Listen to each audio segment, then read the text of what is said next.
Welcome to Browser in Seconds.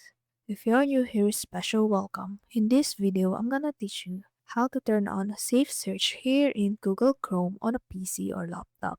So this feature is very helpful like if you have kids or teenagers using a computer, and we know that the internet is not a perfect world, like there are things that shouldn't be there. So this feature, which is the Safe Search, is very helpful for users that are we wanted to protect them from the internet.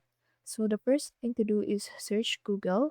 Yes, we need to still search Google because although it seemed like pretty much nothing happened, on the bottom right corner, there's this setting already. Click on that one and then go to search settings. And then under the content, as you can see, safe search is turned off. Click on that one and then you can choose whether to blur or filter already. So filter, this is a better one. So it will help you manage explicit content in your search results like sexual activity and graphic violence. So having this one is very helpful for your content consumption here on Google. There you have it. Thank you and see you in the next video.